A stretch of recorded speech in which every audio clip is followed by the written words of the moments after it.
ಓಂ ಶಾಂತಿ. ಮುರುಳಿ ದಿನಾಂಕ 11/7/2025. ಬಾಪ್ದಾದ ಮಧುಬನ. ಮಧುರ ಮಕ್ಕಳೇ, ಮೊಟ್ಟ ಮೊದಲು ಎಲ್ಲರಿಗೂ ಪರಮಾತ್ಮ ತಂದೆಯ ಸರಿಯಾದ ಪರಿಚಯವನ್ನು ನೀಡಿ ಗೀತೆಯ ಭಗವಂತ ಯಾರಾಗಿದ್ದಾರೆ ಅನ್ನುವುದನ್ನು ಪ್ರತ್ಯಕ್ಷಪಡಿಸಿ ನಂತರ ನಿಮ್ಮ ಹೆಸರು ಬಹಳಷ್ಟು ಪ್ರಸಿದ್ಧ ಆಗುತ್ತದೆ. ಇಂದಿನ ಪ್ರಶ್ನೆ ಆಗಿದೆ, ಮಕ್ಕಳಾದ ನೀವು 4 ಯುಗದ ಚಕ್ರದಲ್ಲಿ ಬಂದಿದ್ದೀರಾ. ಈ ಪದ್ಧತಿ ಭಕ್ತಿ ಮಾರ್ಗದಲ್ಲೂ ಕೂಡ ನಡೆಯುತ್ತಿದೆ. ಅದು ಯಾವ ಪದ್ಧತಿಯಾಗಿದೆ?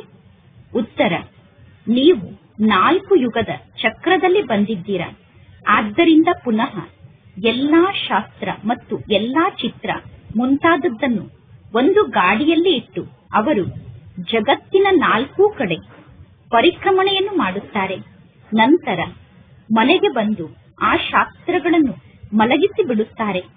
ನೀವು ಬ್ರಾಹ್ಮಣರಾಗಿದ್ದೀರಾ, ನಂತರ ನೀವೇ ದೇವತೆಗಳಾಗುತ್ತೀರಾ, ನಂತರ ನೀವೇ ಕ್ಷತ್ರಿಯರಾಗುತ್ತೀರಾ.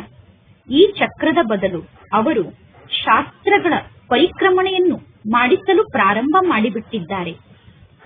ಇದು ಒಂದು ಪದ್ಧತಿಯಾಗಿದೆ. ಓಂ ಶಾಂತಿ. ಆತ್ಮಿಕ ತಂದೆ ಕುಳಿತು ಆತ್ಮಿಕ ಮಕ್ಕಳಿಗೆ ತಿಳಿಸುತ್ತಾರೆ. ಯಾವಾಗ ನೀವು ಯಾರಿಗಾದರೂ ಜ್ಞಾನವನ್ನು ತಿಳಿಸುತ್ತೀರೋ ಆಗ ಪರಮಾತ್ಮ ತಂದೆ ಒಬ್ಬರೇ ಆಗಿದ್ದಾರೆ ಅನ್ನುವುದನ್ನು ಮೊದಲು ಸ್ಪಷ್ಟಪಡಿಸಿ. ಪರಮಾತ್ಮ ತಂದೆ ಒಬ್ಬರೇ ಆಗಿದ್ದಾರೋ ಅಥವಾ ಅನೇಕರು ಪರಮಾತ್ಮ ತಂದೆ ಆಗಿದ್ದಾರೋ ಎಂದು ನೀವು ಕೇಳುವ ಅವಶ್ಯಕತೆ ಇಲ್ಲ. ನೀವು ಕೇಳಿದರೆ ಅವರು ಪುನಃ ಹೇಳುತ್ತಾರೆ ಅನೇಕರು ಪರಮಾತ್ಮ ಆಗಿದ್ದಾರೆ ಎಂದು. ಆದ್ದರಿಂದ ನೀವು ತಿಳಿಸಬೇಕು, ರಚಯಿತ ಆದಂತಹ ಪರಮಾತ್ಮ ತಂದೆ ಒಬ್ಬರೇ ಆಗಿದ್ದಾರೆ. ಆ ಒಬ್ಬ ಪರಮಾತ್ಮ ತಂದೆ ಸರ್ವ ಆತ್ಮರಿಗೂ ತಂದೆ ಆಗಿದ್ದಾರೆ. ಆದರೆ ಪರಮಾತ್ಮ ತಂದೆ ಬಿಂದು ರೂಪದಲ್ಲಿ ಇದ್ದಾರೆ ಎಂದು ಮೊದಲೇ ನೀವು ತಿಳಿಸಬಾರದು. ಪರಮಾತ್ಮ ತಂದೆ ಬಿಂದು ರೂಪದಲ್ಲಿ ಇದ್ದಾರೆ ಎಂದು ಮೊದಲೇ ನೀವು ತಿಳಿಸಿದರೆ ಮನುಷ್ಯರು ಗೊಂದಲಕ್ಕೊಳಗಾಗುತ್ತಾರೆ. ಮೊಟ್ಟ ಮೊದಲು ಇಬ್ಬರು ತಂದೆಯರ ಪರಿಚಯವನ್ನು ಚೆನ್ನಾಗಿ ತಿಳಿಸಬೇಕು. ಒಬ್ಬರು ಲೌಕಿಕ ತಂದೆ ಆಗಿದ್ದಾರೆ, ಮತ್ತೊಬ್ಬರು ಪಾರಲೌಕಿಕ ತಂದೆ ಆಗಿದ್ದಾರೆ. ಪ್ರತಿಯೊಬ್ಬರಿಗೂ ಲೌಕಿಕ ತಂದೆಯಂತೂ ಇದ್ದೇ ಇರುತ್ತಾರೆ. ಆದರೆ ಪಾರಲೌಕಿಕ ತಂದೆಯಾದಂತಹ ಪರಮಾತ್ಮ ತಂದೆಗೆ ಕೆಲವರು ಖುದಾ ಎಂದು ಕರೆಯುತ್ತಾರೆ, ಕೆಲವರು ಗಾಡ್ ಎಂದು ಕರೆಯುತ್ತಾರೆ. ಹಾಗೆ ನೋಡಿದರೆ ಆ ಪರಮಾತ್ಮ ತಂದೆ ಒಬ್ಬರೇ ಆಗಿದ್ದಾರೆ. ಎಲ್ಲರೂ ಆ ಒಬ್ಬ ತಂದೆಯನ್ನೇ ನೆನಪು ಮಾಡುತ್ತಾರೆ. ಮೊಟ್ಟ ಮೊದಲು ಪರಮಾತ್ಮ ತಂದೆ ಸ್ವರ್ಗವನ್ನು ರಚಿಸುವಂತಹ ತಂದೆಯಾಗಿದ್ದಾರೆ ಅನ್ನುವ ಮಾತಿನ ಬಗ್ಗೆ ಎಲ್ಲರ ಬುದ್ಧಿಯಲ್ಲೂ ಪಕ್ಕಾ ನಿಶ್ಚಯವನ್ನು ಧಾರಣೆ ಮಾಡಿಸಿ. ಈಗ ನಮ್ಮನ್ನು ಸ್ವರ್ಗಕ್ಕೆ ಮಾಲೀಕರನ್ನಾಗಿ ಮಾಡುವುದಕ್ಕೋಸ್ಕರ ಪರಮಾತ್ಮ ತಂದೆ ಈ ಸೃಷ್ಟಿಗೆ ಬಂದಿದ್ದಾರೆ. ನಮ್ಮನ್ನು ಸ್ವರ್ಗಕ್ಕೆ ಮಾಲೀಕರನ್ನಾಗಿ ಮಾಡುವುದಕ್ಕೋಸ್ಕರ ಆ ಪರಮಾತ್ಮ ತಂದೆ ಈ ಸೃಷ್ಟಿಗೆ ಬರುವ ಕಾರಣ. ಪರಮಾತ್ಮ ತಂದೆಯ ಜನ್ಮದಿನಕ್ಕೆ ಶಿವ ಜಯಂತಿ ಎಂದು ಕರೆಯುತ್ತೇವೆ. ಸ್ವರ್ಗದ ರಚಯಿತ ಭಾರತದಲ್ಲೇ ಸ್ವರ್ಗವನ್ನು ರಚನೆ ಮಾಡುತ್ತಾರೆ ಅನ್ನುವುದು ಮಕ್ಕಳಾದ ನಿಮಗೆ ಗೊತ್ತಿದೆ. ಆ ಸ್ವರ್ಗದಲ್ಲಿ ದೇವಿ ದೇವತೆಗಳ ರಾಜ್ಯ ಇರುತ್ತದೆ. ಅಂದ ಮೇಲೆ ಮೊಟ್ಟ ಮೊದಲು ಪರಮಾತ್ಮ ತಂದೆಯ ಪರಿಚಯವನ್ನು ನೀಡಬೇಕು. ಆ ಪರಮಾತ್ಮ ತಂದೆಯ ಹೆಸರು ಶಿವ ಆಗಿದೆ. ಗೀತೆಯಲ್ಲಿ ಭಗವಾನ್ ವಾಚ್ ಅನ್ನುವ ಶಬ್ದ ಇದೆ. ಅಂದ ಮೇಲೆ ಮೊಟ್ಟ ಮೊದಲು ಪರಮಾತ್ಮ ತಂದೆಯ ಬಗ್ಗೆ ನಿಶ್ಚಯವನ್ನು ಧಾರಣೆ ಮಾಡಿಸಿ ನಂತರ ನೀವು ಆ ಮಾತನ್ನು ಬರೆಸಿಕೊಳ್ಳಬೇಕು. ಮೊದಲು ಪರಮಾತ್ಮ ತಂದೆ ಯಾರು ಎಂದು ನಿಶ್ಚಯವನ್ನು ಧಾರಣೆ ಮಾಡಿಸಿ ನಂತರ ಅವರ ಕೈಯಿಂದ ಪರಮಾತ್ಮ ಯಾರಾಗಿದ್ದಾರೆ ಎಂದು ಬರೆಸಿಕೊಳ್ಳಬೇಕು.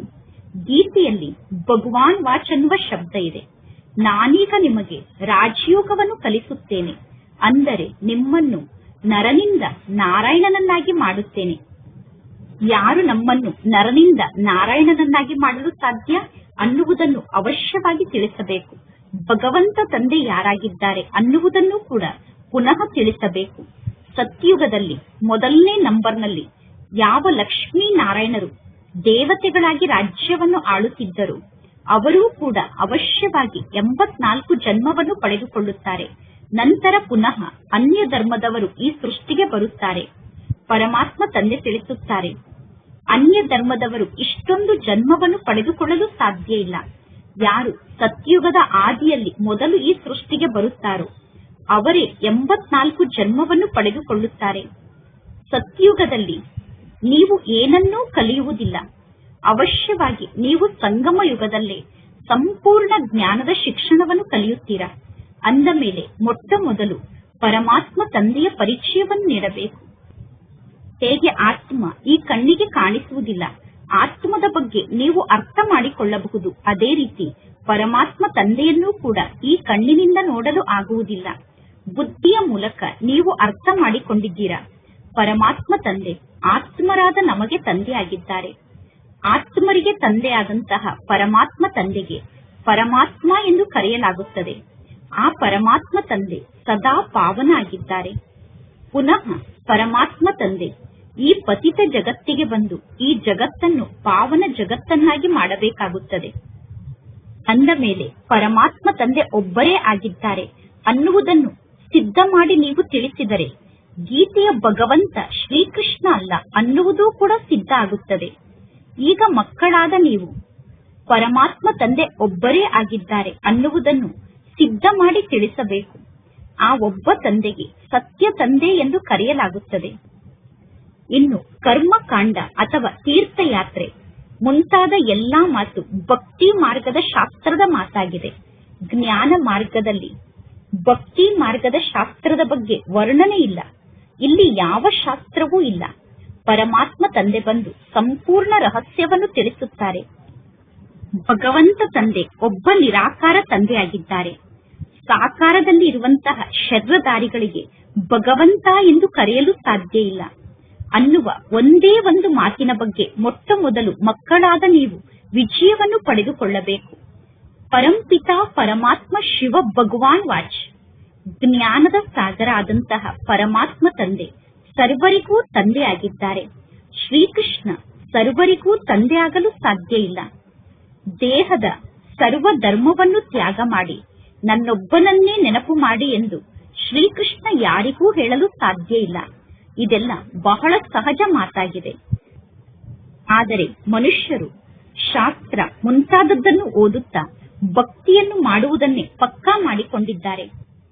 ವರ್ತಮಾನ ಸಮಯದಲ್ಲಿ ಶಾಸ್ತ್ರ ಮುಂತಾದದ್ದನ್ನು ಗಾಡಿಯಲ್ಲಿ ಇಟ್ಟುಕೊಂಡು ಪರಿಕ್ರಮಣೆಯನ್ನು ಮಾಡುತ್ತಾರೆ. ಚಿತ್ರಗಳನ್ನು ಗ್ರಂಥಗಳನ್ನು ಗಾಡಿಯಲ್ಲಿ ಇಟ್ಟು ಪ್ರದಕ್ಷಿಣೆಯನ್ನು ಮಾಡಿಸುತ್ತಾರೆ. ನಂತರ ಮನೆಗೆ ತೆಗೆದುಕೊಂಡು ಬಂದು ಆ ಶಾಸ್ತ್ರ ಗ್ರಂಥವನ್ನು ಮಲಗಿಸಿ ಬಿಡುತ್ತಾರೆ.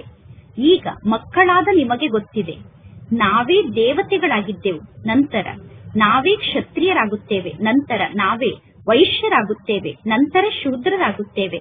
ಈ ರೀತಿ ನಾವು ಈ ಚಕ್ರದಲ್ಲಿ ಬರುತ್ತೇವೆ.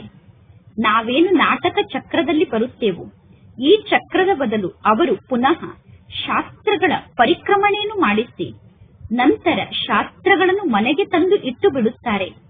ಶಾಸ್ತ್ರಗಳ ಪರಿಕ್ರಮಣೆಯನ್ನು ಮಾಡಿಸುವುದಕ್ಕೋಸ್ಕರ ಫಿಕ್ಸ್ ಆದಂತಹ ಒಂದು ದಿನ ಇರುತ್ತದೆ. ಆ ದಿನದಂದು ಶಾಸ್ತ್ರಗಳ ಪ್ರದಕ್ಷಿಣೆಯನ್ನು ಮಾಡಿಸುತ್ತಾರೆ.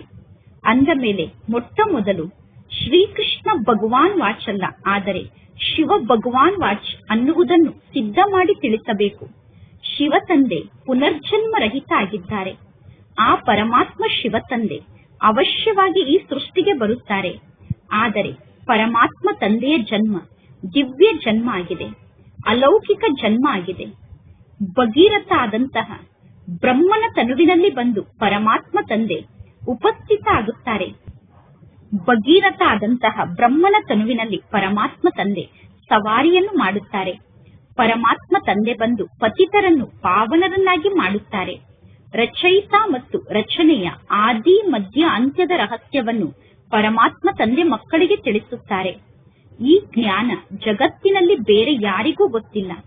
ಒಬ್ಬ ಪರಮಾತ್ಮ ತಂದೆ ಸ್ವಯಂ ಬಂದು ತಮ್ಮ ಪರಿಚಯವನ್ನು ನೀಡುತ್ತಾರೆ. ಮುಖ್ಯ ಮಾತು ಅಂದರೆ ಒಬ್ಬ ತಂದೆಯ ಪರಿಚಯವನ್ನು ನೀಡುವುದಾಗಿದೆ. ಆ ಪರಮಾತ್ಮ ತಂದೆ ಗೀತೆಯ ಭಗವಂತ ಆಗಿದ್ದಾರೆ ಅನ್ನುವುದನ್ನು ನೀವೀಗ ಸಿದ್ಧ ಮಾಡಿ ತಿಳಿಸುತ್ತೀರಾ. ನೀವು ಗೀತೆಯ ಭಗವಂತ ಯಾರು ಅನ್ನುವುದನ್ನು ಸಿದ್ಧ ಮಾಡಿ ತಿಳಿಸಿದಾಗ ನಿಮ್ಮ ಹೆಸರು ಬಹಳಷ್ಟು ಪ್ರಸಿದ್ಧ ಆಗುತ್ತದೆ. ಅಂದ ಮೇಲೆ ಈ ರೀತಿ ಪಾಂಪ್ಲೆಂಟ್ ಅನ್ನು ತಯಾರು ಮಾಡಿ ಆ ಪಾಂಪ್ಲೆಂಟ್ ನಲ್ಲಿ ಚಿತ್ರವನ್ನೂ ಕೂಡ ಪ್ರಿಂಟ್ ಮಾಡಿಸಿ ಏರೋಪ್ಲೇನ್ ನ ಮೂಲಕ ಆ ಪಾಂಪ್ಲೆಂಟ್ ಅನ್ನು ಕೆಳಗಡೆ ಹಾರಿಸಬೇಕು. ಪರಮಾತ್ಮ ತಂದೆ ಮುಖ್ಯ ಮಾತನ್ನು ಮಕ್ಕಳಿಗೆ ತಿಳಿಸುತ್ತಿದ್ದಾರೆ. ಈ ಒಂದು ಮಾತಿನಲ್ಲಿ ನೀವು ವಿಜಯವನ್ನು ಪಡೆದುಕೊಂಡರೆ ನೀವು ಸಂಪೂರ್ಣ ವಿಜಯವನ್ನು ಪಡೆದುಕೊಂಡಂತೆ. ಗೀತೆಯ ಭಗವಂತ ಶಿವ ಆಗಿದ್ದಾರೆ ಅನ್ನುವ ಒಂದು ಮುಖ್ಯ ಮಾತಿನಲ್ಲಿ ನೀವು ವಿಜಯಿಗಳಾದರೆ ನೀವು ಸಂಪೂರ್ಣ ವಿಜಯವನ್ನು ಪಡೆದುಕೊಂಡಂತೆ. ಗೀತೆಯ ಭಗವಂತನನ್ನು ನೀವು ಪ್ರತ್ಯಕ್ಷಗೊಳಿಸಿದರೆ, ಗೀತೆಯ ಭಗವಂತನನ್ನು ಪ್ರತ್ಯಕ್ಷಗೊಳಿಸಿದ ತಕ್ಷಣ ಅದರ ಮೂಲಕ ನಿಮ್ಮ ಹೆಸರು ಕೂಡ ಪ್ರಸಿದ್ಧ ಆದಂತೆ. ಪರಮಾತ್ಮ ತಂದೆ ತಿಳಿಸುತ್ತಾರೆ, ಗೀತೆಯ ಭಗವಂತ ಯಾರು ಎಂದು ನೀವು ಪ್ರತ್ಯಕ್ಷಗೊಳಿಸಿದರೆ ಈ ಮಾತಿನಲ್ಲಿ ಯಾರೂ ನಿಮಗೆ ಕಿರಿಕಿರಿಯನ್ನು ಮಾಡುವುದಿಲ್ಲ, ಏಕೆಂದರೆ ಮಾತು ಬಹಳಷ್ಟು ಸ್ಪಷ್ಟವಾಗಿದೆ. ಪರಮಾತ್ಮ ತಂದೆ ತಿಳಿಸುತ್ತಾರೆ, ನಾನು ಸರ್ವವ್ಯಾಪಿಯಾಗಲು ಹೇಗೆ ಸಾಧ್ಯ? ನಾನು ಬಂದು ಮಕ್ಕಳಾದ ನಿಮಗೆ ಜ್ಞಾನವನ್ನು ತಿಳಿಸುತ್ತೇನೆ. ಎಲ್ಲರೂ ಪರಮಾತ್ಮ ತಂದೆ ನೀವು ಬಂದು ನಮ್ಮನ್ನು ಪಾವನ ಮಾಡಿ ಎಂದು ಕೂಗಿ ಕರೆಯುತ್ತಾರೆ. ರಚಯಿತ ಮತ್ತು ರಚನೆಯ ಜ್ಞಾನವನ್ನು ನಮಗೆ ತಿಳಿಸಿ ಎಂದು ಎಲ್ಲರೂ ತಂದೆಯನ್ನು ಕರೆಯುತ್ತಾರೆ. ಅಂದ ಮೇಲೆ ಪರಮಾತ್ಮ ತಂದೆಯ ಮಹಿಮೆಯೇ ಬೇರೆಯಾಗಿದೆ, ಶ್ರೀಕೃಷ್ಣನ ಮಹಿಮೆಯೇ ಬೇರೆಯಾಗಿದೆ ಎಂದು ಈ ರೀತಿ ತಿಳಿದುಕೊಳ್ಳಬೇಡಿ. ಪರಮಾತ್ಮ ಶಿವ ತಂದೆ ಪುನಃ ಈ ಸೃಷ್ಟಿಗೆ ಬಂದು ಶ್ರೀಕೃಷ್ಣ ಆಗುತ್ತಾರೆ ಅಥವಾ ನಾರಾಯಣ ಆಗುತ್ತಾರೆ ಮತ್ತು 84 ಜನ್ಮದ ಚಕ್ರದಲ್ಲಿ ಬರುತ್ತಾರೆ ಎಂದು ತಿಳಿದುಕೊಳ್ಳಬೇಡಿ. ಪರಮಾತ್ಮ ತಂದೆ ಶ್ರೀಕೃಷ್ಣ ಅಥವಾ ನಾರಾಯಣ ಆಗುವುದಿಲ್ಲ. ಪರಮಾತ್ಮ ತಂದೆ 84 ಜನ್ಮದ ಚಕ್ರದಲ್ಲಿ ಬರುವುದಿಲ್ಲ. ಈ ಎಲ್ಲಾ ಜ್ಞಾನದ ಮಾತನ್ನು ಅನ್ಯರಿಗೆ ತಿಳಿಸುವುದರಲ್ಲೇ ನಿಮ್ಮ ಬುದ್ಧಿ ಸದಾ ತೊಡಗಿರಬೇಕು. ಮುಖ್ಯ ಮಾತು ಅಂದರೆ ಭಗವದ್ಗೀತೆಯ ಮಾತಾಗಿದೆ, ಭಗವಾನ್ ವಾಚಾಗಿದೆ. ಅಂದ ಮೇಲೆ ಭಗವಂತ ತಂದೆಗೆ ಜ್ಞಾನವನ್ನು ತಿಳಿಸಲು ಮುಖಾಂತೂ ಬೇಕು ತಾನೆ. ಭಗವಂತ ತಂದೆ ನಿರಾಕಾರ ತಂದೆ ಆಗಿದ್ದಾರೆ. ಆತ್ಮ ಬಾಯಿಲ್ಲದೆ ಹೇಗೆ ಮಾತನಾಡಲು ಸಾಧ್ಯ? ಆದ್ದರಿಂದ ಪರಮಾತ್ಮ ತಂದೆ ಸಾಧಾರಣ ತನುವನ್ನು ಆಧಾರವಾಗಿ ತೆಗೆದುಕೊಳ್ಳುತ್ತಾರೆ ಎಂದು ಎಲ್ಲರೂ ಹೇಳುತ್ತಾರೆ. ಅಂದ ಮೇಲೆ ಯಾರು ಸತ್ಯುಗದ ಆದಿಯಲ್ಲಿ ಮೊದಲು ಲಕ್ಷ್ಮೀ ನಾರಾಯಣ ಆಗುತ್ತಾರೋ ಅವರೇ 84 ಜನ್ಮವನ್ನು ಪಡೆದುಕೊಳ್ಳುತ್ತಾ ಯಾವಾಗ ಕಲಿಯುಗದ ಅಂತ್ಯದಲ್ಲಿ ಇರುತ್ತಾರೋ ಆ ಸಮಯದಲ್ಲಿ ಆ ನಾರಾಯಣನ ಆತ್ಮದ ಅದೇ 84ನೇ ತನುವಿನಲ್ಲಿ ಪರಮಾತ್ಮ ತಂದೆ ಪುನಃ ಬರುತ್ತಾರೆ. ಶ್ರೀಕೃಷ್ಣನ ಬಹಳ ಜನ್ಮದ ಅಂತಿಮ ಜನ್ಮದ ಸಮಯದಲ್ಲಿ ಪರಮಾತ್ಮ ತಂದೆ ಶ್ರೀಕೃಷ್ಣನ ಆತ್ಮದ ತನುವಿನಲ್ಲಿ ಬರುತ್ತಾರೆ. ಈ ರೀತಿ ಜ್ಞಾನದ ಮಾತಿನ ಬಗ್ಗೆ ವಿಚಾರ ಸಾಗರ ಮಂಥನವನ್ನು ಮಾಡಿ. ಅನ್ಯರಿಗೆ ಹೇಗೆ ಜ್ಞಾನವನ್ನು ತಿಳಿಸುವುದು ಎಂದು ವಿಚಾರ ಸಾಗರ ಮಂಥನವನ್ನು ಮಾಡಿ. ಗೀತೆಯ ಭಗವಂತ ಯಾರಾಗಿದ್ದಾರೆ ಅನ್ನುವ ಒಂದು ಮಾತನ್ನು ನೀವು ಸಿದ್ಧಪಡಿಸಿದರೆ ನಿಮ್ಮ ಹೆಸರು ಬಹಳಷ್ಟು ಪ್ರಸಿದ್ಧ ಆಗುತ್ತದೆ. ರಚಯಿತ ಆದಂತಹ ಪರಮಾತ್ಮ ತಂದೆಯ ಬಗ್ಗೆ ಎಲ್ಲರಿಗೂ ಗೊತ್ತಾಗುತ್ತದೆ. ಆಗ ನಿಮ್ಮ ಬಳಿ ಬಹಳಷ್ಟು ಜನ ಬರುತ್ತಾರೆ ಮತ್ತು ಎಲ್ಲರೂ ನಿಮ್ಮನ್ನು ಕರೆಸುತ್ತಾರೆ, ನೀವು ಇಲ್ಲಿಗೆ ಬಂದು ಭಾಷಣವನ್ನು ಮಾಡಿರಿ ಎಂದು. ಆದ್ದರಿಂದ ಮೊಟ್ಟ ಮೊದಲು ಪರಮಾತ್ಮ ತಂದೆಯ ಹೆಸರನ್ನು ಸಿದ್ಧ ಮಾಡಿ ಎಲ್ಲರಿಗೂ ತಂದೆಯ ಬಗ್ಗೆ ತಿಳಿಸಬೇಕು. ಈಗ ಮಕ್ಕಳಾದ ನಿಮಗೆ ಗೊತ್ತಿದೆ, ಪರಮಾತ್ಮ ತಂದೆಯ ಮೂಲಕ ನಾವೀಗ ಸ್ವರ್ಗದ ಆಸ್ತಿಯನ್ನು ಪಡೆದುಕೊಳ್ಳುತ್ತಿದ್ದೇವೆ. ಪರಮಾತ್ಮ ತಂದೆ ಪ್ರತಿ 5000 ವರ್ಷದ ನಂತರ ಭಾರತದಲ್ಲೇ ಭಾಗ್ಯಶಾಲಿ ರಥದಲ್ಲಿ ಬರುತ್ತಾರೆ. ಈ ಬ್ರಹ್ಮ ತಂದೆ ಸೌಭಾಗ್ಯಶಾಲಿ ಆಗಿದ್ದಾರೆ. ಸೌಭಾಗ್ಯಶಾಲಿ ಆದಂತಹ ಬ್ರಹ್ಮನ ರಥದಲ್ಲಿ ಭಗವಂತ ತಂದೆ ಬಂದು ಕುಳಿತುಕೊಂಡಿದ್ದಾರೆ. ಅಂದ ಮೇಲೆ ಈ ಬ್ರಹ್ಮ ತಂದೆಯೇನು ಕಡಿಮೆ ಅಲ್ಲ, ಭಗವಂತ ತಂದೆ ಬ್ರಹ್ಮನ ತನುವಿನಲ್ಲಿ ಇದ್ದಾರೆ ಅನ್ನುವುದು ಕಡಿಮೆ ಮಾತಾಗಿದೆಯೇನು? ಭಗವಂತ ತಂದೆ ಬ್ರಹ್ಮನ ತನುವಿನಲ್ಲಿ ಕುಳಿತು ಮಕ್ಕಳಾದ ನಿಮಗೆ ಈ ಎಲ್ಲಾ ಜ್ಞಾನದ ಮಾತನ್ನು ತಿಳಿಸುತ್ತಿದ್ದಾರೆ. ನಾನು ಈ ಬ್ರಹ್ಮ ತಂದೆಯ ಬಹಳ ಜನ್ಮದ ಅಂತಿಮ ಜನ್ಮದಲ್ಲಿ ಇವರ ತನುವಿನಲ್ಲಿ ಪ್ರವೇಶವನ್ನು ಮಾಡುತ್ತೇನೆ. ಈ ಬ್ರಹ್ಮನ ಶರೀರ ಶ್ರೀಕೃಷ್ಣನ ಆತ್ಮದ ರಥ ಆಗಿದೆ. ಈ ಬ್ರಹ್ಮನ ಶರೀರ ಸ್ವಯಂ ಶ್ರೀಕೃಷ್ಣ ಅಂತೂ ಅಲ್ಲ, ಶ್ರೀಕೃಷ್ಣನ ಬಹಳ ಜನ್ಮದ ಅಂತಿಮ ಜನ್ಮದ ಶರೀರ ಆಗಿದೆ. ಪ್ರತಿ ಜನ್ಮದಲ್ಲೂ ಶಾರೀರಿಕ ಚಿತ್ರ ಬದಲಾಗುತ್ತದೆ ಮತ್ತು ಪ್ರತಿ ಜನ್ಮದಲ್ಲೂ ಕರ್ತವ್ಯ ಕೂಡ ಬದಲಾಗುತ್ತದೆ. ಅಂದ ಮೇಲೆ ಶ್ರೀಕೃಷ್ಣನ ಬಹಳ ಜನ್ಮದ ಅಂತಿಮ ಜನ್ಮದಲ್ಲಿ ಶ್ರೀಕೃಷ್ಣನ ಆತ್ಮದ ತನುವಿನಲ್ಲಿ ನಾನು ಪ್ರವೇಶವನ್ನು ಮಾಡುತ್ತೇನೆ. ಅಂದ ಮೇಲೆ ಪುನಃ ಈ ಬ್ರಹ್ಮ ತಂದೆ ಶ್ರೀಕೃಷ್ಣ ಆಗುತ್ತಾರೆ. ಪರಮಾತ್ಮ ತಂದೆ ಸಂಗಮ ಯುಗದಲ್ಲಿ ಬರುತ್ತಾರೆ. ನಾವೀಗ ಪರಮಾತ್ಮ ತಂದೆಗೆ ಮಕ್ಕಳಾಗಿ ತಂದೆಯ ಮೂಲಕ ಆಸ್ತಿಯನ್ನು ಪಡೆದುಕೊಳ್ಳುತ್ತೇವೆ. ಪರಮಾತ್ಮ ತಂದೆ ನಮಗೆ ಜ್ಞಾನದ ಶಿಕ್ಷಣವನ್ನು ಕಲಿಸಿ ನಮ್ಮನ್ನು ಜೊತೆಗೆ ಮನೆಗೆ ಕರೆದುಕೊಂಡು ಹೋಗುತ್ತಾರೆ. ಇಲ್ಲಿ ಕಷ್ಟದ ಯಾವ ಮಾತು ಇಲ್ಲ. ತಂದೆಯ ಮೂಲಕ ಶಿಕ್ಷಣವನ್ನು ಕಲಿತು ತಂದೆಯ ಜೊತೆಗೆ ವಾಪಸ್ ಮನೆಗೆ ಹೋಗುವ ಮಾತಿನಲ್ಲಿ ಕಷ್ಟದ ಯಾವ ಮಾತು ಇಲ್ಲ. ಪರಮಾತ್ಮ ತಂದೆ ಕೇವಲ ತಂದೆಯಾದ ನನ್ನೊಬ್ಬನನ್ನೇ ನೆನಪು ಮಾಡಿ ಎಂದು ಹೇಳುತ್ತಾರೆ. ಅಂದ ಮೇಲೆ ನೀವೀಗ ಈ ಜ್ಞಾನದ ಬಗ್ಗೆ ಚೆನ್ನಾಗಿ ವಿಚಾರವನ್ನು ಮಾಡಬೇಕು. ನಾವು ಎಂತೆಂತಹ ಜ್ಞಾನದ ಮಾತನ್ನು ಬರೆಯಬೇಕು ಎಂದು ನೀವೀಗ ವಿಚಾರವನ್ನು ಮಾಡಬೇಕು. ಗೀತೆಯ ಭಗವಂತ ಯಾರಾಗಿದ್ದಾರೆ ಅನ್ನುವ ಮಾತಿನಲ್ಲಿ ಮುಖ್ಯವಾಗಿ ತಪ್ಪಾಗಿದೆ. ಈ ತಪ್ಪಿನ ಕಾರಣ ಭಾರತ ದೇಶ ಸಂಪೂರ್ಣ ಅಸತ್ಯ ದೇಶ ಆಗಿದೆ, ಅಧರ್ಮದ ದೇಶ ಆಗಿದೆ, ಕಂಗಾಲಾಗಿ ಬಿಟ್ಟಿದೆ. ಪರಮಾತ್ಮ ತಂದೆ ಪುನಃ ಬಂದು ರಾಜಯೋಗವನ್ನು ಕಲಿಸುತ್ತಿದ್ದಾರೆ. ಭಾರತವನ್ನು ಪರಮಾತ್ಮ ತಂದೆ ಸತ್ಯದ ಜಗತ್ತನ್ನಾಗಿ ಮಾಡುತ್ತಾರೆ ಮತ್ತು ಪರಮಾತ್ಮ ತಂದೆ ಭಾರತ ದೇಶವನ್ನು ಶ್ರೀಮಂತ ದೇಶವನ್ನಾಗಿ ಮಾಡುತ್ತಾರೆ. ಅಷ್ಟೇ ಅಲ್ಲ, ಪರಮಾತ್ಮ ತಂದೆ ಇಡೀ ಜಗತ್ತನ್ನೂ ಕೂಡ ಸತ್ಯದ ಜಗತ್ತನ್ನಾಗಿ ಮಾಡುತ್ತಾರೆ. ಯಾವಾಗ ಜಗತ್ತು ಸತ್ಯದ ಜಗತ್ತಾಗಿರುತ್ತದೆಯೋ ಆ ಸಮಯದಲ್ಲಿ ನೀವೇ ಸಂಪೂರ್ಣ ವಿಶ್ವಕ್ಕೆ ಮಾಲೀಕರಾಗಿರುತ್ತೀರಾ. ಎಲ್ಲರೂ ಹೇಳುತ್ತಾರೆ ತಾನೆ, wish you long life and prosperity ಎಂದು. ನೀವು ದೀರ್ಘಾಯಸ್ಸುಳ್ಳವರಾಗಿ ಮತ್ತು ಸಂಪತ್ತಿನಿಂದ ಸಂಪನ್ನ ಆಗಿರಿ ಎಂದು ಹೇಳುತ್ತಾರೆ. ಪರಮಾತ್ಮ ತಂದೆ ಸದಾ ನೀವು ಬದುಕಿರಿ ಅಥವಾ ಸದಾ ಚಿರಂಜೀವಿಯಾಗಿರಿ ಎಂದು ಇಲ್ಲಿ ನಿಮಗೆ ಹೇಳುವುದಿಲ್ಲ. ಜಗತ್ತಿನಲ್ಲಿರುವ ಸಾಧು ಸಂತರು ಹೇಳುತ್ತಾರೆ ಅಮರರಾಗಿ ಇರಿ ಎಂದು. ಇಲ್ಲಿ ಮಕ್ಕಳಾದ ನಿಮಗೆ ಗೊತ್ತಿದೆ, ನಾವು ಅಮರಪುರಿಯಲ್ಲಿ ಅವಶ್ಯವಾಗಿ ಅಮರರಾಗಿ ಇರುತ್ತೇವೆ. ಈ ಮೃತ್ಯು ಲೋಕದಲ್ಲಿ ಪುನಃ ಹೇಗೆ ಅಮರರಾಗಿ ಇರಲು ಸಾಧ್ಯ? ಅಂದ ಮೇಲೆ ಮಕ್ಕಳಾದ ನೀವು ಯಾವಾಗ ಪರಸ್ಪರ ಸೇರಿ ಮೀಟಿಂಗ್ ಅನ್ನು ಮಾಡುತ್ತೀರೋ ಆಗ ಪರಮಾತ್ಮ ತಂದೆಯ ಸಮ್ಮುಖದಲ್ಲಿ ಸಲಹೆಯನ್ನು ಕೇಳುತ್ತೀರಾ. ಪರಮಾತ್ಮ ತಂದೆ ಅಡ್ವಾನ್ಸ್ ಆಗಿ ಮಕ್ಕಳಿಗೆ ಸಲಹೆಯನ್ನು ಕೊಡುತ್ತಾರೆ. ನೀವೆಲ್ಲರೂ ನಿಮ್ಮ ನಿಮ್ಮ ಸಲಹೆಯನ್ನು ತಂದೆಗೆ ಕಳಿಸಿ ಅಥವಾ ಎಲ್ಲರ ಸಲಹೆಯನ್ನು ಒಟ್ಟಿಗೆ ಬರೆದು ನೀವು ಸಂಗ್ರಹ ಮಾಡಿ ತಂದೆಗೆ ಕಳಿಸಿ. ನಿಮ್ಮ ಸಲಹೆಯನ್ನು ಮುರುಳಿಯ ಕೆಳಗಡೆ ಪ್ರಿಂಟ್ ಮಾಡಿಸಿದರೆ ಆ ಮುರುಳಿಯಲ್ಲಿ ಸಲಹೆ ಎಲ್ಲರಿಗೂ ಹೋಗಿ ತಲುಪುತ್ತದೆ. 2,000 ಅಥವಾ 3,000 ರೂಪಾಯಿ ಖರ್ಚಾಗುವುದು ಉಳಿತಾಯ ಆಗುತ್ತದೆ. ಆ 2,000 ಅಥವಾ 3,000 ರೂಪಾಯಿನಲ್ಲಿ ನೀವು 2 ಅಥವಾ 3 ಸೆಂಟರ್ ಅನ್ನು ತೆರೆಯಬಹುದು. ಈ ಜ್ಞಾನದ ಚಿತ್ರವನ್ನು ತೆಗೆದುಕೊಂಡು ನೀವು ಹಳ್ಳಿ ಹಳ್ಳಿಗೂ ಹೋಗಬೇಕು. ಸೂಕ್ಷ್ಮ ವತನದ ಮಾತಿನ ಬಗ್ಗೆ ಮಕ್ಕಳಿಗೆ ಜಾಸ್ತಿ ಆಸಕ್ತಿ ಇರಬಾರದು. ಬ್ರಹ್ಮ, ವಿಷ್ಣು, ಶಂಕರ ಮುಂತಾದವರ ಚಿತ್ರ ಇದೆ. ಈ ಚಿತ್ರದ ಬಗ್ಗೆ ಸ್ವಲ್ಪ ತಿಳಿಸಲಾಗುತ್ತದೆ. ಏಕೆಂದರೆ ಇವರ ಪಾತ್ರ ಮಧ್ಯದಲ್ಲಿ ಸ್ವಲ್ಪ ಸಮಯದ ಪಾತ್ರ ಆಗಿದೆ.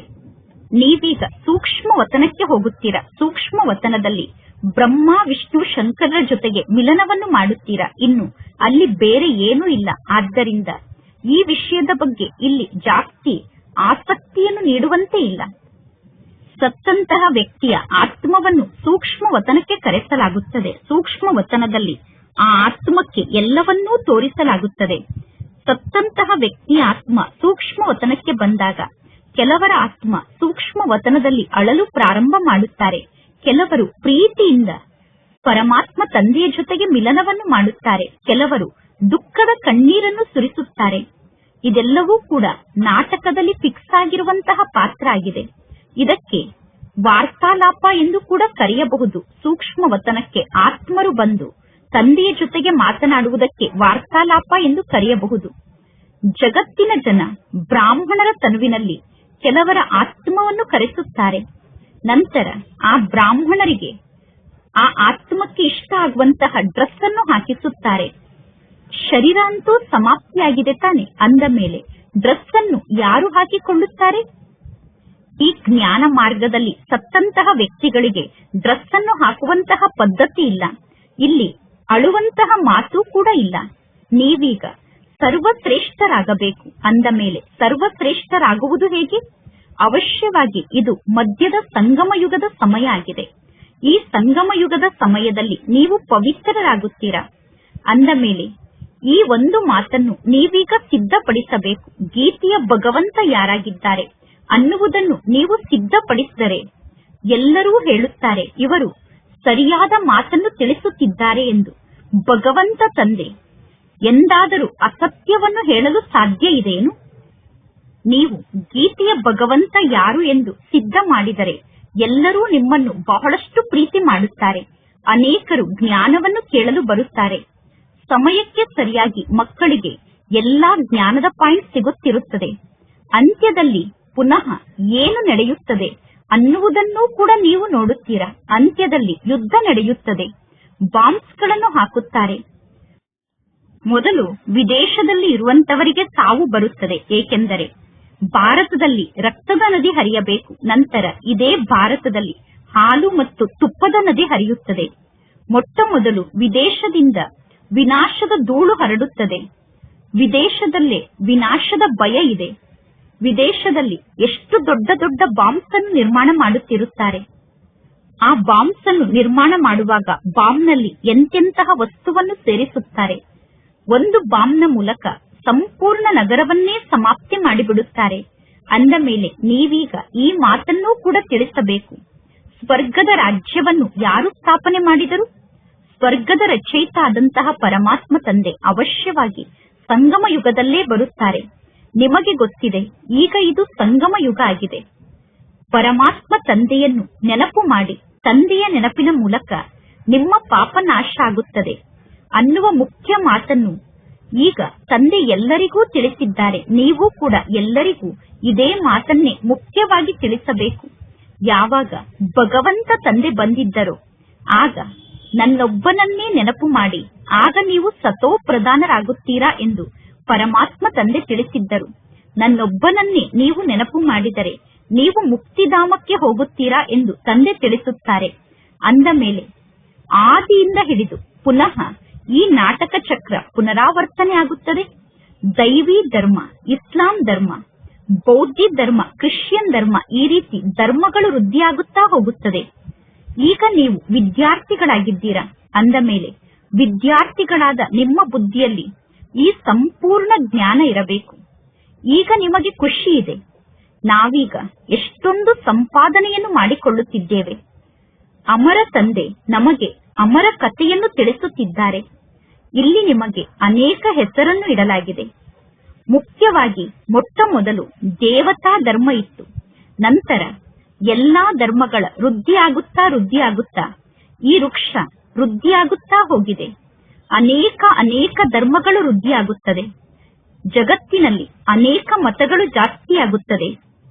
ಇಲ್ಲಿ ಒಬ್ಬ ತಂದೆಯ ಒಂದೇ ಶ್ರೀಮತದ ಮೂಲಕ ಒಂದು ಧರ್ಮದ ಸ್ಥಾಪನೆ ಆಗುತ್ತದೆ. ಇಲ್ಲಿ ಅನೇಕತೆಯ ಮಾತಿಲ್ಲ. ಈ ಆತ್ಮಿಕ ಜ್ಞಾನವನ್ನು ಆತ್ಮಿಕ ತಂದೆ ಕುಳಿತು ತಿಳಿಸುತ್ತಾರೆ. ಅಂದ ಮೇಲೆ ಮಕ್ಕಳಾದ ನಿಮಗೆ ಎಷ್ಟೊಂದು ಖುಷಿ ಇರಬೇಕು. ನಿಮಗೆ ಗೊತ್ತಿದೆ, ಪರಮಾತ್ಮ ತಂದೆ ನಮಗೆ ಶಿಕ್ಷಣವನ್ನು ಕಲಿಸುತ್ತಿದ್ದಾರೆ. ನೀವೀಗ ಸ್ವಯಂ ಅನುಭವವನ್ನು ಮಾಡುತ್ತೀರಾ. ಅಂದ ಮೇಲೆ ನಿಮಗೆ ಶುದ್ಧ ಅಹಂಕಾರ ಇರಬೇಕು. ಭಗವಂತ ತಂದೆ ನಮಗೆ ಓದಿಸುತ್ತಿದ್ದಾರೆ. ಅಂದ ಮೇಲೆ ನಮಗೆ ಇನ್ನೇನು ಬೇಕು? ನಾವೀಗ ವಿಶ್ವಕ್ಕೆ ಮಾಲೀಕರಾಗುತ್ತಿದ್ದೇವೆ. ಅಂದ ಮೇಲೆ ಏಕೆ ನಮಗೆ ಖುಷಿ ಇಲ್ಲ? ನಾವೀಗ ವಿಶ್ವಕ್ಕೆ ಮಾಲೀಕರಾಗುತ್ತಿದ್ದರೂ ಕೂಡ ನಮಗೆ ಖುಷಿ ಇಲ್ಲ ಅಂದರೆ ನಿಶ್ಚಯದಲ್ಲಿ ಎಲ್ಲೋ ಸಂಶಯ ಇದೆ ಎಂದು ಅರ್ಥ. ಪರಮಾತ್ಮ ತಂದೆಯ ಬಗ್ಗೆ ಎಂದೂ ಸಂಶಯ ಬರಬಾರದು. ಮಾಯೆ ಸಂಶಯಕ್ಕೆ ವಶ ಆಗುವಂತೆ ಮಾಡಿ ತಂದೆಯ ನೆನಪನ್ನು ಮರೆಸಿ ಬಿಡುತ್ತದೆ. ಪರಮಾತ್ಮ ತಂದೆ ತಿಳಿಸಿದ್ದಾರೆ, ಮಾಯೆ ಕಣ್ಣಿನ ಮೂಲಕ ಬಹಳಷ್ಟು ಮೋಸವನ್ನು ಮಾಡಿಸುತ್ತದೆ. ಒಳ್ಳೆಯ ವಸ್ತುವನ್ನು ನೋಡಿದ ತಕ್ಷಣ ಮನಸ್ಸಿನ ಒಳಗಡೆ ಆ ಒಳ್ಳೆಯ ತಿಂಡಿಯನ್ನು ತಿನ್ನಬೇಕು ಅನ್ನುವ ಇಚ್ಛೆ ಉತ್ಪನ್ನ ಆಗುತ್ತದೆ. ಕಣ್ಣಿನ ಮೂಲಕ ಒಳ್ಳೆಯ ತಿಂಡಿಯನ್ನು ನೋಡುತ್ತೀರಾ. ಕಣ್ಣಿನ ಮೂಲಕ ತಿಂಡಿಯನ್ನು ನೋಡಿದ ತಕ್ಷಣ ತಿನ್ನಬೇಕು ಅನ್ನುವ ಇಚ್ಛೆ ಮನಸ್ಸಿನಲ್ಲಿ ಉತ್ಪನ್ನ ಆಗುತ್ತದೆ. ಕಣ್ಣಿನ ಮೂಲಕ ಬೇರೆ ದೃಶ್ಯವನ್ನು ನೋಡುತ್ತೀರಾ. ಆಗ ಅನ್ಯರಿಗೆ ಹೊಡೆಯಬೇಕು ಎಂದು ನಿಮಗೆ ಕ್ರೋಧ ಬರುತ್ತದೆ. ಕಣ್ಣಿನ ಮೂಲಕ ಯಾರಾದರೂ ತಪ್ಪನ್ನು ಮಾಡುವುದನ್ನು ನೋಡಿದಾಗ ಅವರಿಗೆ ಹೊಡೆಯಬೇಕು ಎಂದು ನಿಮಗೆ ಕ್ರೋಧ ಬರುತ್ತದೆ. ನೀವು ಕಣ್ಣಿನ ಮೂಲಕ ನೋಡದೇ ಇದ್ದರೆ ನೀವು ಅವರಿಗೆ ಹೇಗೆ ಹೊಡೆಯಲು ಸಾಧ್ಯ? ಕಣ್ಣಿನ ಮೂಲಕ ವಸ್ತುಗಳನ್ನು ನೋಡಿದಾಗ ಲೋಭ ಮನಸ್ಸಿನಲ್ಲಿ ಉತ್ಪನ್ನ ಆಗುತ್ತದೆ ಅಥವಾ ಮೋಹ ಉತ್ಪನ್ನ ಆಗುತ್ತದೆ. ಅಂದ ಮೇಲೆ ಮುಖ್ಯವಾಗಿ ಮೋಸವನ್ನು ಮಾಡುವಂತದ್ದು ಕಣ್ಣಾಗಿದೆ. ಅಂದ ಮೇಲೆ ಈ ಕಣ್ಣಿನ ಮೇಲೆ ಸಂಪೂರ್ಣ ಗಮನ ಇರಬೇಕು. ಆತ್ಮಕ್ಕೆ ಜ್ಞಾನ ಪ್ರಾಪ್ತಿಯಾಗುತ್ತಿದೆ. ಆತ್ಮಕ್ಕೆ ಜ್ಞಾನ ಪ್ರಾಪ್ತಿಯಾದ ತಕ್ಷಣ ವಿಕಾರಿ ದೃಷ್ಟಿ ಅಥವಾ ಅಪವಿತ್ರ ದೃಷ್ಟಿ ಸಮಾಪ್ತಿಯಾಗುತ್ತದೆ. ಕಣ್ಣು ಮೋಸ ಮಾಡುತ್ತಿದೆ ಅಂದ ಮೇಲೆ ಕಣ್ಣನ್ನೇ ತೆಗೆದು ಬಿಡಬೇಕು ಎಂದು ವಿಚಾರವನ್ನು ಮಾಡಬೇಡಿ. ಕಣ್ಣನ್ನು ಕಿತ್ತು ಬಿಡಬೇಕು ಎಂದು ವಿಚಾರವನ್ನು ಮಾಡಬೇಡಿ. ಈಗ ನಿಮ್ಮ ದೃಷ್ಟಿ ಅಪವಿತ್ರ ದೃಷ್ಟಿಯಾಗಿದೆ ಅಂದ ಮೇಲೆ ಈಗ ನೀವು ನಿಮ್ಮ ದೃಷ್ಟಿಯನ್ನು ಪವಿತ್ರ ದೃಷ್ಟಿಯನ್ನಾಗಿ ಮಾಡಿಕೊಳ್ಳಬೇಕು. ಒಳ್ಳೆಯದು. ಮಧುರಾತಿ ಮಧುರ ಅಗಲಿ ಹೋಗಿ ಮರಳಿ ಸಿಕ್ಕಿರುವ ಮಕ್ಕಳ ಪ್ರತಿ ಮಾತ್ಪಿತಾ ಬಾಪ್ ದಾದಾರವರ ನೆನಪು, ಪ್ರೀತಿ ಹಾಗೂ ಸುಪ್ರಭಾತ. ಆತ್ಮಿಕ ಮಕ್ಕಳಿಗೆ ಆತ್ಮಿಕ ತಂದೆಯ ನಮಸ್ತೆ. ಆತ್ಮಿಕ ತಂದೆಗೆ ಆತ್ಮಿಕ ಮಕ್ಕಳ ನೆನಪು, ಪ್ರೀತಿ ಹಾಗೂ ನಮಸ್ತೆ ನಮಸ್ತೆ ನಮಸ್ತೆ. ಧಾರಣೆಗೋಸ್ಕರ ಮುಖ್ಯ ಸಾರ. ಫಸ್ಟ್ ಪಾಯಿಂಟ್, ಸ್ವಯಂ ಭಗವಂತ ತಂದೆ ನನಗೆ ಓದಿಸುತ್ತಿದ್ದಾರೆ ಅನ್ನುವ ನಶೆ ಅಥವಾ ಖುಷಿಯಲ್ಲಿ ಇರಬೇಕು. ಎಂದು ಯಾವ ಮಾತಿನಲ್ಲೂ ಸಂಶಯ ಬುದ್ಧಿವುಳ್ಳವರಾಗಬಾರದು. ಶುದ್ಧ ಅಹಂಕಾರವನ್ನು ಧಾರಣೆ ಮಾಡಿಕೊಳ್ಳಬೇಕು. ಅಂದರೆ ಶುದ್ಧ ಅಹಂಕಾರದಲ್ಲಿ ಸ್ಥಿತ ಆಗಬೇಕು. ಸೆಕೆಂಡ್ ಪಾಯಿಂಟ್, ಸೂಕ್ಷ್ಮ ವತನದ ಮಾತಿನ ಬಗ್ಗೆ ಜಾಸ್ತಿ ಆಸಕ್ತಿಯನ್ನು ಇಟ್ಟುಕೊಳ್ಳಬಾರದು. ಆತ್ಮವನ್ನು ಸತೋ ಪ್ರದಾನ ಮಾಡಿಕೊಳ್ಳುವಂತಹ ಸಂಪೂರ್ಣ ಪುರುಷಾರ್ಥವನ್ನು ಮಾಡಬೇಕು. ಪರಸ್ಪರ ಸೇರಿ ಎಲ್ಲರಿಗೂ ಪರಮಾತ್ಮ ತಂದೆಯ ಸರಿಯಾದ ಪರಿಚಯವನ್ನು ನೀಡುವಂತಹ ಸಲಹೆಯನ್ನು ರಚಿಸಬೇಕು. ಇಂದಿನ ವರದಾನ ಆಗಿದೆ. ಪಾಸ್ ವಿತ್ ಆನರ್ ಆಗುವುದಕ್ಕೋಸ್ಕರ ಪುರುಷಾರ್ಥದ ಗತಿಯನ್ನು ತೀವ್ರಗೊಳಿಸಿಕೊಳ್ಳಬೇಕು ಮತ್ತು ಬ್ರೇಕ್ ಅನ್ನು ಪವರ್ಫುಲ್ ಮಾಡಿಕೊಳ್ಳುವಂತಹ ಯಥಾರ್ಥ ಯೋಗಿಗಳಾಗಿ ವರ್ತಮಾನ ಸಮಯಕ್ಕನುಸಾರವಾಗಿ ಪುರುಷಾರ್ಥದ ಗತಿ ತೀವ್ರ ಆಗಿರಬೇಕು ಮತ್ತು ಬ್ರೇಕ್ ಶಕ್ತಿಶಾಲಿ ಆಗಿರಬೇಕು. ಆಗ ಅಂತ್ಯದಲ್ಲಿ ಪಾಸ್ ವಿತ್ ಆನರ್ ಆಗಲು ಸಾಧ್ಯ. ಏಕೆಂದರೆ ಅಂತಿಮ ಸಮಯದಲ್ಲಿ ಬರುವಂತಹ ಪರಿಸ್ಥಿತಿಗಳು ಬುದ್ಧಿಯಲ್ಲಿ ಅನೇಕ ಸಂಕಲ್ಪಗಳನ್ನು ಉತ್ಪನ್ನ ಮಾಡಿಸುತ್ತದೆ. ಅಂತಹ ಸಮಯದಲ್ಲಿ ಎಲ್ಲಾ ಸಂಕಲ್ಪದಿಂದ ದೂರಾಗಿ ಏಕ ಸಂಕಲ್ಪದಲ್ಲಿ ಸ್ಥಿತ ಆಗುವ ಅಭ್ಯಾಸವನ್ನು ಮಾಡಿಕೊಳ್ಳಬೇಕು. ಆ ಸಮಯದಲ್ಲಿ ವಿಸ್ತಾರದಲ್ಲಿ ಹರಡಿರುವಂತಹ ನಿಮ್ಮ ಬುದ್ಧಿಯನ್ನು ಅದೇ ಕ್ಷಣ ಸ್ಟಾಪ್ ಎಂದು ಹೇಳಿದ ತಕ್ಷಣ ಪ್ರತ್ಯಕ್ಷದಲ್ಲಿ ನಿಮ್ಮ ಬುದ್ಧಿ ಎಲ್ಲಾ ವಿಚಾರದಿಂದ ದೂರಾಗಿ ಏಕ ಸ್ಥಿತಿಯಲ್ಲಿ ಸ್ಥಿತ ಆಗಿ ಬಿಡಬೇಕು. ಸ್ಟಾಪ್ ಎಂದು ಹೇಳಿದ ತಕ್ಷಣ ಬುದ್ಧಿ ಅಲ್ಲೇ ನಿಲ್ಲಬೇಕು. ಯಾವ ಸಮಯದಲ್ಲಿ ಬೇಕಾದರೂ, ಎಷ್ಟು ಸಮಯದವರೆಗೆ ಬೇಕಾದರೂ ಬುದ್ಧಿಯನ್ನು ಒಂದೇ ಸಂಕಲ್ಪದಲ್ಲಿ ಸ್ಥಿತ ಮಾಡಲು ನಿಮಗೆ ಬರಬೇಕು. ಇದೇ ಯಥಾರ್ಥ ಯೋಗ ಆಗಿದೆ. ಇಂದಿನ ಸ್ಲೋಗನ್ ಆಗಿದೆ, ನೀವು ವಿಧೇಯ ಸೇವಕರಾಗಿದ್ದೀರಾ. ಆದ್ದರಿಂದ ನಿರ್ಲಕ್ಷ್ಯವನ್ನು ಮಾಡಬೇಡಿ, ಕೇರ್ಲೆಸ್ ಮಾಡಬೇಡಿ. ಸೇವಕರು ಅಂದರೆ ಸದಾ ಸೇವೆಯಲ್ಲಿ ಉಪಸ್ಥಿತ ಆಗಿರುವಂತವರು. ನಾವು ವಿಧೇಯ ಸೇವಕರಾಗಿದ್ದೇವೆ ಅಂದ ಮೇಲೆ ಸೇವೆಯನ್ನು ನಿರ್ಲಕ್ಷ್ಯ ಮಾಡಬಾರದು. ಸದಾ ಸೇವೆಯಲ್ಲಿ ಉಪಸ್ಥಿತರಾಗಿರಬೇಕು. ಇಂದಿನ ಅವ್ಯಕ್ತ ಸೂಚನೆಯಾಗಿದೆ. ಸಂಕಲ್ಪ ಶಕ್ತಿಯನ್ನು ಜಮಾ ಮಾಡಿಕೊಂಡು ಶ್ರೇಷ್ಠ ಸೇವೆಗೋಸ್ಕರ ನಿಮಿತ್ತರಾಗಿ ಹೇಗೆ ಇಂಜೆಕ್ಷನ್ನ ಮೂಲಕ ರಕ್ತದಲ್ಲಿ ಶಕ್ತಿಯನ್ನು ತುಂಬಿಸುತ್ತಾರೆ, ಅದೇ ರೀತಿ ನಿಮ್ಮ ಶ್ರೇಷ್ಠ ಸಂಕಲ್ಪದ ಇಂಜೆಕ್ಷನ್ ಕೂಡ ಕೆಲಸವನ್ನು ಮಾಡುತ್ತದೆ. ಸಂಕಲ್ಪದ ಮೂಲಕ ಸಂಕಲ್ಪದಲ್ಲಿ ಶಕ್ತಿ ಜಾಸ್ತಿಯಾಗಬೇಕು. ಈಗ ಇಂತಹ ಸೇವೆಯ ಅವಶ್ಯಕತೆ ಬಹಳಷ್ಟು ಇದೆ. ಸ್ವಯಂನ ರಕ್ಷಣೆಗೋಸ್ಕರ ಶುಭ ಸಂಕಲ್ಪ ಮತ್ತು ಶ್ರೇಷ್ಠ ಸಂಕಲ್ಪದ ಶಕ್ತಿಯನ್ನು ಜಮಾ ಮಾಡಿಕೊಳ್ಳಿ ಮತ್ತು ನಿರ್ಭಯತೆಯ ಶಕ್ತಿಯನ್ನು ಜಮಾ ಮಾಡಿಕೊಳ್ಳಿ. ಆಗ ಅಂತ್ಯದಲ್ಲಿ ಸುಂದರವಾದ ಕಾರ್ಯದಲ್ಲಿ ಸಹಯೋಗಿಗಳಾಗಿ ಬೇಹದ್ದಿನ ವಿಶ್ವದ ರಾಜ್ಯಕ್ಕೆ ಅಧಿಕಾರಿಗಳಾಗಬಹುದು ಮತ್ತು ಬೇಹದ್ದಿನ ಕಾರ್ಯದಲ್ಲಿ ಸಹಯೋಗಿಗಳಾಗಿ ಬೇಹದ್ದಿನ ವಿಶ್ವದ ರಾಜ್ಯಕ್ಕೆ ಅಧಿಕಾರಿಗಳಾಗಬಹುದು. ಒಳ್ಳೆಯದು. ಓಂ ಶಾಂತಿ.